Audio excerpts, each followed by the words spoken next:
اعوذ باللہ من الشیطان الرجیم، بسم اللہ الرحمن الرحیم۔ سورۃ الانعام آیت نمبر 61۔ اچھا، سورۃ الانعام کا مرکزی مضمون تو ذہن میں ہے نا، توحید کا اثبات ہے اور شرک کا انکار ہے، اور انداز دعوت کا ہے، اور دلائل دیے جا رہے ہیں، سمجھایا جا رہا ہے۔ جہاں شرک کی نفی کی جاتی ہے وہاں پھر اللہ کی عظمت بیان کی جاتی ہے کہ اللہ تعالیٰ کا تم سے کہہ رہا ہے کہ شرک چھوڑ دو، تو اللہ تعالیٰ کوئی ویکیوم، کوئی گیپ تھوڑی چھوڑ رہا ہے تمہارے لیے۔ اللہ کافی ہے ہر گیپ کو فل کرنے کے لیے۔ وَهُوَ الْقَاهِرُ فَوْقَ عِبَادِهِ، وہ اپنے بندوں پر پوری قدرت رکھتا ہے، بندے پوری طرح اللہ کی گرفت میں ہیں، سب پر غلبہ اللہ ہی کا ہے۔ وہ دیکھ رہا ہے، ہر تمہارے موومنٹ کو جانتا ہے، ہر حرکت کو جانتا ہے، ہر سوچ کو جانتا ہے، ہر ارادے سے واقف ہے، ہر جذبے کو پہچانتا ہے اچھی طرح۔ اس سے پہلے کہ تم جانو اپنے خیال کو اللہ جانتا ہے۔ تو اللہ کا غلبہ کوئی ظاہری غلبہ نہیں ہے، اللہ کا غلبہ کمپریہنسو غلبہ ہے۔ کمپریہنسو اللہ تعالیٰ کا تمہارے اوپر تسلط ہے۔ He is dominant above you, over you, he is dominating you, he is controlling you. سب پتہ ہے اللہ تعالیٰ کو۔ تم اپنی طرف سے تمہاری زندگی میں اللہ تعالیٰ نے اتنی سی آزادی تم کو دے دی ہے، وہ کیا ہے؟ فریڈم آف چوائس، بس دیٹس اٹ۔ تمہارا سارا جسم اللہ کے قبضہ قدرت میں ہے، خود سے تو سانس نہیں لے رہے۔ تمہارا جسم اللہ نے بنایا، آرگنز اللہ نے بنائے۔ تم تو اپنے دل کو لیفٹ سے رائٹ پر نہیں پش کر سکتے، تم تو اپنے لیور کی جگہ چینج نہیں کر سکتے، تم تو اپنے دل کی دھڑکن کو اپنی مرضی سے نہیں چلا سکتے، تو پھر اترانا کس بات کا؟ اور بے خوفی کیسی ہے اللہ سے؟ هو القاہر، چھایا ہوا ہے، پوری طرح قبضہ قدرت میں ہے انسان۔ اللہ تعالیٰ اپنے بندوں پر چھایا ہوا ہے۔ وَيُرْسِلُ عَلَيْكُمْ حَفَظًا، اور تم پر نگرانی کرنے والے مقرر کر کے بھیجتا ہے۔ کون ہے یہ حفاظہ؟ فرشتے مراد ہیں یہاں پر۔ تو اللہ تعالیٰ نے فرشتے بھیج دیے ہیں، اور مختلف طرح کی حفاظت اللہ تعالیٰ فرشتوں کے ذریعے سے کروا رہا ہے۔ ایک تو اعمال کی حفاظت ہو رہی ہے، کرامن کاتبین ہیں، 30 پارے میں ذکر پڑھ لیا تھا۔ وہ کس چیز کی حفاظت کر رہے ہیں؟ ہمارے ورڈز اینڈ ڈیڈز، ہمارے اعمال اقوال کی۔ تو اللہ تعالیٰ صرف ہمارے اعمال کی، اقوال کی حفاظت نہیں کر رہا، بلکہ اللہ تعالیٰ ہماری جسمانی حفاظت کے لیے بھی فرشتے مقرر کر دیتا ہے، اور یہ فرشتے مختلف آفتوں سے انسانوں کو بچاتے ہیں۔ یعنی پروٹیکشن دیکھیں اللہ تعالیٰ کی۔ کتنی دفعہ نہیں ایسا ہوتا، ہم کہتے ہیں میں بال بچ گئی، ہوتا ہے کہ نہیں ہوتا؟ بچوں کو آپ دیکھیں، کوئی ماں دعویٰ نہیں کر سکتی کہ اپنے بچے کو میں نے اتنا بڑا کیا۔ سب بچوں کو مر جانا چاہیے تھا، سچ۔ جیسے بے خوف ہوتے ہیں بچے، اور جیسے جیسے حادثوں سے بچتے ہیں، اللہ ہی بچاتا ہے، اللہ ہی بچاتا ہے، ورنہ کسی ماں کی گود میں بچہ نہ ہوتا۔ کیا کچھ کر رہے ہوتے ہیں، کبھی بجلی کے تار پکڑ لیتے ہیں، کبھی کہیں سے چھلانگ مار دیتے ہیں، کبھی کچھ کر لیتے ہیں، کبھی کچھ کر لیتے ہیں، اور بچ جاتے ہیں۔ کس نے بچایا؟ فرشتوں نے بچایا، فرشتے ساتھ ہوتے ہیں۔ بعض روایات ملتی ہیں، دیکھیں کوئی پکی سند نہیں ہے، روایات ہیں، اور کیا پتہ صحیح ہوں، کیا پتہ صحیح نہ ہوں۔ کہتے ہیں صرف آنکھ کی حفاظت کے لیے 7 فرشتے ہیں، آنکھ کو پروٹیکٹ کرنے کے لیے۔ کتنی دفعہ کوئی چیز آتی ہے آنکھ کی طرف، ایک دم آنکھ بند کر لیتے ہیں، ورنہ کسی کی آنکھ جو ہے وہ پھوٹے بغیر نہ رہے۔ تو یہ اللہ اس طرح حفاظت کر رہا ہوتا ہے مختلف حادثات سے۔ گاڑی آتی ہے، بال بچ گئے، یہ ہو رہا تھا، اس سے یوں بچ گئے، تو یہ خود بخود نہیں ہو رہا، اللہ کا شکر ادا کرنا چاہیے۔ اللہ تعالیٰ نے فرشتوں کے ذریعے ہماری حفاظت کی ہے، تو اللہ کے حکم سے ہی وہ یہاں موجود ہوتے ہیں۔ اچھا، تو اب ایک گروپ ہے فرشتوں کا حفاظہ، رائٹ، کہ جو ہماری حفاظت کر رہا ہے۔ اب ایک اور گروپ ہے، وہ گروپ کیا کرتا ہے؟ وہ موت کا سامان کرتا ہے۔ تو آبویسلی یہ تو دونوں، ان کی ڈیوٹیز تو ڈیفرنٹ ہے نا۔ ایک کی ڈیوٹی کیا ہے؟ موت سے بچائے، حادثات سے بچائے، بیماریوں سے بچائے، آفات سے، مشکلات سے بچائے، رائٹ۔ دوسری کی ڈیوٹی کیا ہے کہ ان کو موت دے. تو آبویسلی یہ دونوں ساتھ ساتھ تو کو ایگزسٹ نہیں کر سکتے. تو جب ایک کی ڈیوٹی ہوتی ہے تو اگلا نہیں آتا وہاں پر. اور جب موت آنے والی ہوتی ہے، جب موت آنی ہوتی ہے تو پھر یہ آبویسلی اب ان کی ڈیوٹی تو ختم، حفاظت کرنے والوں کی ڈیوٹی ختم، اب تو تقدیر کا لکھا پورا ہونا ہے. تو یہی فرمایا حتیٰ خود کیا بتا رہا ہے، کب تک یہ حفاظت کرتے ہیں؟ جب تک موت آ جائے. کب تک اعمال لکھتے ہیں؟ جب تک کہ موت آ جائے. آبویسلی جب موت آ گئی تو کرامن کاتبین کی ڈیوٹی ختم. اب کیا، نہ کوئی بولے گا نہ کوئی کچھ کام کرے گا، ان کی ڈیوٹی ختم ہو جاتی ہے. اور جو لوگ قبروں میں مردوں کو زندہ مانتے ہیں ان کو یہ ماننا پڑے گا کہ ان کے کرامن کاتبین ان کے ساتھ رہتے ہیں پھر، اور موت کے وقت پھر وہ نہیں ہٹتے. وہ کہتے ہیں نا تو قبروں میں زندہ ہیں، کام بھی کر رہے ہیں، بول بھی رہے ہیں، عمل بھی کر رہے ہیں، سارا کچھ کر رہے ہیں. تو لہٰذا ایسی باتیں نہیں کرنی چاہیے سوائے وہ باتیں جو کہ احادیث میں ہم تک پہنچ گئیں، جو قبر کا حال، جن قبروں کا حال آپ صلی اللہ علیہ وسلم نے اسپیسیفکلی ہم کو بتا دیا. الحمدللہ ہماری سر آنکھوں پر. پلیز خود سے ہم فتوے نہ دیا کریں کہ عام لوگوں کی قبروں کے اندر کیا معاملہ ہو رہا ہے، اس لیے کہ موت کے ساتھ عمل ختم ہو جاتا ہے. حتی اذا جاء احدکم الموت، یہاں تک کہ جب تم میں سے کسی کی موت کا وقت آ جاتا ہے تو آٹومیٹک کیا ہے کہ جب ملک الموت آ جاتے ہیں تو حفظہ کی ڈیوٹی ختم. اوبیسلی اب تھوڑی وہ جسم کو بچائیں گے.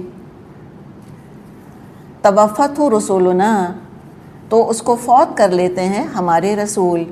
وہم لا یفرطون، اور اپنا فرض انجام دینے میں ذرا سی بھی کوتاہی نہیں کرتے. اچھا احدکم میں دیکھیں ڈائریکٹ بات کی جا رہی ہے جب تمہاری موت آ جاتی ہے، رائٹ. اچھا توفتہ میں یہ نہیں کہا کہ توفتکم، تم کو وصول کر لیتے ہیں. توفتہ کہہ رہے ہیں اس کو وصول کر لیتے ہیں. کس کو لے جاتے ہیں فرشتے؟ روح کو لے جاتے ہیں نا، جسم تو ہمارا یہیں رہ جاتا ہے، تو اس کو لے جاتے ہیں. رسولنا ہمارے رسول، رسولوں سے مراد یہاں پر فرشتے ہیں اللہ کے بھیجے ہوئے. وہم لا یفرطون، اور وہ کوئی کوتاہی نہیں کرتے. تو جب ملک الموت آ جاتے ہیں تو پھر حفظہ کی ڈیوٹی ختم ہو جاتی ہے. ملک الموت کا نام کیا ہے؟ نہ قرآن میں آیا ہے نہ احادیث میں آیا ہے. ٹھیک ہے، اسرائیل عام طور پہ ہمارے یہاں مشہور ہے نا عین سے، یہ اسرائیلی روایات سے آیا ہوگا. اور اسرائیلی روایات کو نہ ہم مانتے ہیں اور نہ ہم سچا کہتے ہیں نہ جھوٹا کہتے ہیں. یعنی ماننے سے مراد ہے کہ ہم نیوٹرل ہیں، ایز لانگ ایز وہ قرآن سے کلیش نہ کریں. اگر قرآن اور حدیث سائلنٹ ہیں اور کوئی ایسی کوئی ضمنی قسم کی تفصیل ہے، کوئی ایسی چھوٹی موٹی ڈیٹیل ہے جو فل ان ہونی ہے، تو پھر ایسی ڈیٹیل لے لی جاتی ہے، کوئی حرج نہیں ہے. مرضی مانے کہ اسرائیل نام ہے ان کا، نہیں دل چاہتا مت مانے، ملک الموت خالی کہہ دیں. قرآن تو بہرحال ملک الموت ہی کہتا ہے. لیکن یہاں پر دیکھیں کیا آیا ہے، رسول نہیں آیا، رسولنا آیا ہے. ملک الموت بھی آیا ہے، سورہ الف لام میم السجدہ میں آیا ہے کہ وہ ملک الموت وکل علیہم، جو ان پر مقرر کیا گیا ہے وہ ان کو موت دے دیتا ہے. تو یہاں جمع آیا ہے، یعنی ایسا محسوس ہوتا ہے کہ ملک الموت جو ہے وہ ہیڈ ہیں اور ان کے انڈر پوری ایک ٹیم ہے جو کہ کام کر رہی ہے، اور وہ لوگوں کی روح قبض کرتے ہیں. ایز اے ٹیم کام ہو رہا ہوتا ہے. کیسے ہوتا ہے ہمیں نہیں پتہ. اچھا، اب جو کافر ہے یا منافق ہے یا اللہ کا باغی ہے، اس کی موت ڈفرینٹ طرح سے آتی ہے. جو اللہ کا فرما بردار ہے اور اللہ کا وفادار ہے، مومن ہے، متقی ہے، اس کی موت ڈفرینٹ طرح سے آتی ہے. یعنی کہ ڈفرینٹ طرح کیٹیگریز کے لوگوں کی روحیں قبض کرنے کے لیے ڈفرینٹ طرح کے فرشتے آتے ہیں. رحمت کے فرشتے بھی ہوتے ہیں اور عذاب کے فرشتے بھی ہوتے ہیں. کئی احادیث سے ہم کو یہ مضمون پتہ چلتا ہے، اس حقیقت کا پتہ چلتا ہے کہ مومن کے لیے جنت کا کفن آتا ہے، جنت کی خوشبو ہوتی ہے، روشن چہروں والے فرشتے آتے ہیں اور آ کر یہاں سے وہاں تک بیٹھ جاتے ہیں. قرآن میں بھی ہم پڑھیں گے، وہ سلام کرتے ہیں اس کو آ کر، اور پھر آہستہ سے اس کی روح نکال لیتے ہیں، خوشخبری سناتے ہیں اس کو کہ ارجعی الی ربک، چل لوٹ چل اپنے رب کی طرف. خوشخبریاں سناتے ہیں جنت کی. تو علماء نے اپنی طرف سے، دیکھیں یہ پھر بات ہم کو نہ قرآن سے ملتی ہے نہ احادیث سے ملتی ہے، لیکن یہ جو رحمت کے فرشتے آتے ہیں، اور سورۃ الواقعہ میں بھی ہم پڑھیں گے کہ اما ان کان من المقربین، اگر مرنے والا مقرب لوگوں میں سے تھا تو کیا ہوگا، وروح وریحان وجنت نعیم. تو اس کے لیے تو پھر روح اور ریحان اور جنت کی نعمتیں ہیں، یعنی کہ خوشخبریاں ہیں، اچھی اچھی خوشبوئیں ہیں. ریحان اچھی خوشبو کو کہتے ہیں. ایک پودا بھی ہوتا ہے جس کی خوشبو بہت اچھی ہوتی ہے، اسی سے پھر نام بھی رکھتے ہیں ریحان یا ریحانہ. تو پھر علماء نے ان چیزوں کو سامنے رکھ کے ان کا نام الروحانیین رکھ دیا ہے. روحانیین سے مراد کیا لیتے ہیں، وہ فرشتے جو رحمت کے فرشتے ہیں، جو کہ مومنوں کی روحیں قبض کرتے ہیں. اور ایک دوسرا گروہ ہے فرشتوں کا جو کس کی روحیں قبض کرتا ہے، اللہ کے باغیوں کی روحیں قبض کرتا ہے، نافرمانوں کی قبض کرتا ہے. اذیت کے ساتھ، کرب کے ساتھ کیسے روح نکالی جاتی ہے، ہم نے پڑھا ہے نا، وَالنَّازِعَاتِ غَرْقًا، وہ جو کہ ڈوب کر جان نکالتے ہیں. مومن کی روح کیسے آتی ہے، نکلتی ہے، وَالنَّاشِطَاتِ نَشْطًا، جیسے کہ گرا ہے جس کو آسانی کے ساتھ کھول دیا. ایک مشک میں سے جیسے پانی کی بوند ٹپک گئی، ایسے آسانی سے روح نکل آتی ہے سہولت کے ساتھ.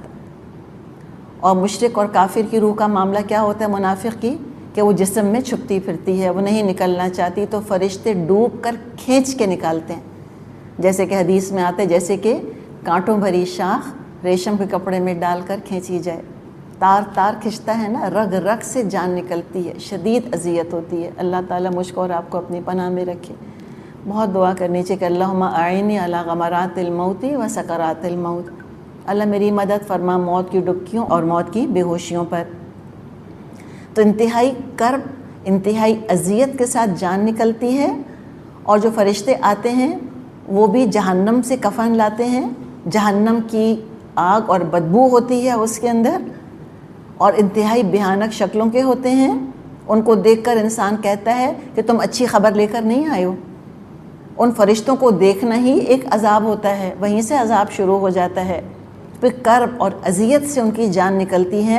تو دوسرے گروہ کا نام کروبین رکھ دیا ہے انہوں نے، کروبیین، کرب سے جان نکالتے ہیں.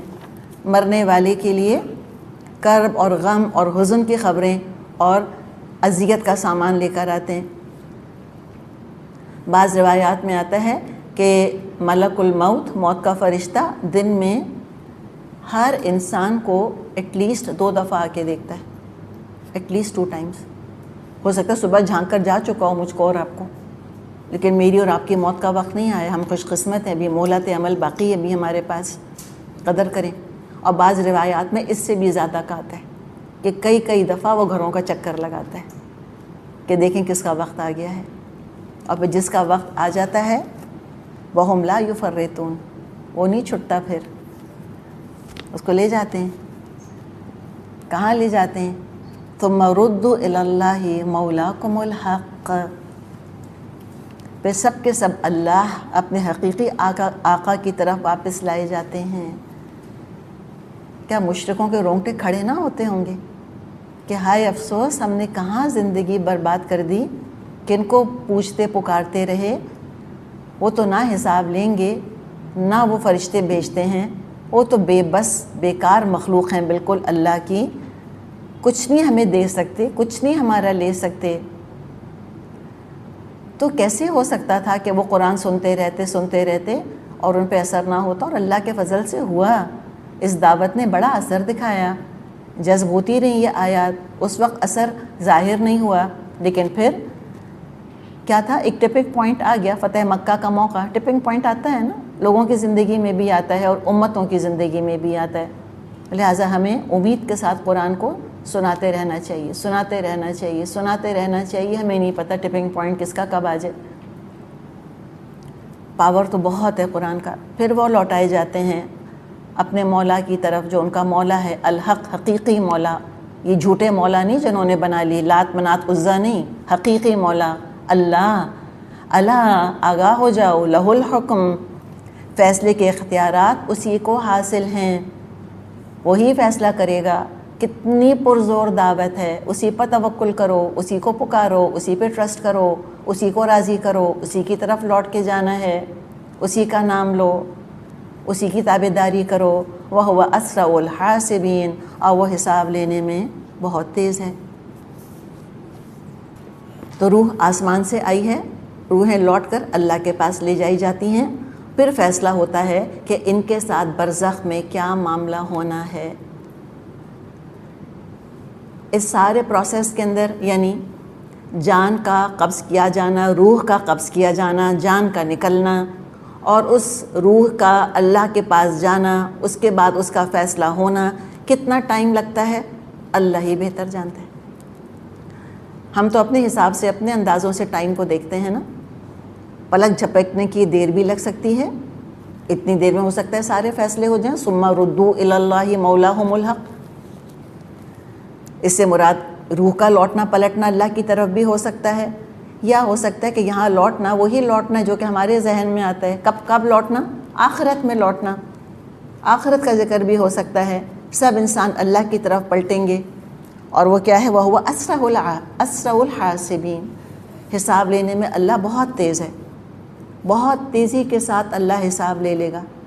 کچھ مشکل نہیں اللہ تعالیٰ کے لیے، آنن فانن بیک وقت سارے انسانوں کا حساب لے لے۔ کوئی مشکل ہے اللہ کے لیے؟ کچھ مشکل نہیں۔ اور انشاءاللہ سورۃ الفرقان ہم پڑھیں گے، اس میں ایک مضمون یہ ملتا ہے ہم کو کہ دوپہر ہوتے ہوتے اللہ تعالیٰ سب کے حساب کتاب سے فارغ ہو جائے گا۔ ادھر اللہ تعالیٰ کوئی ٹائم فیکٹر کے اندر تو محدود نہیں ہے نا، ٹائم تو خود مخلوق ہے، ٹائم تو کریشن ہے، اور یونیورس جب بنی تو اس کے ساتھ وہ ٹائم اور اسپیس اور میٹر اور انرجی، یہ کہتے ہیں نا، یہ چار چیزیں وجود میں آئیں، تو آبویسلی اللہ تعالیٰ ٹائم اسپیس اور انرجی اور ان جو سارے پیرامیٹرز ہیں، اللہ ان سے بلند تر ہے نا۔ اللہ تعالیٰ وقت میں تو قید نہیں ہے، اللہ نے تو وقت کو ایجاد کیا ہے، اللہ تعالیٰ نے وقت کو پیدا کیا ہے۔ اللہ اپنی پیدائش کے اندر تو محدود نہیں ہو سکتا مخلوق کے اندر، تو اللہ تو ماورا ہے ان تمام چیزوں سے، ٹائم اسپیس میٹر انرجی سے اللہ ماورا ہے، بہت اوپر ہے۔ تو کس طرح کرے گا؟ تیزی کے ساتھ سارا کچھ ہو جائے گا، پلک جھپکنے کی دیر میں چاہے تو ساروں کا اکٹھا حساب لے لے، کچھ مشکل نہیں۔ وَهُوَ أَسْرَعُ الْحَاسِبِينَ، حساب لینے میں کچھ دیر اللہ کو نہ لگے گی، وہ بہت تیزی کے ساتھ حساب لے لیتا ہے۔ چلیے یہاں رک کے بریک لیتے ہیں، انشاءاللہ تعالیٰ پھر ہم آگے چلیں گے۔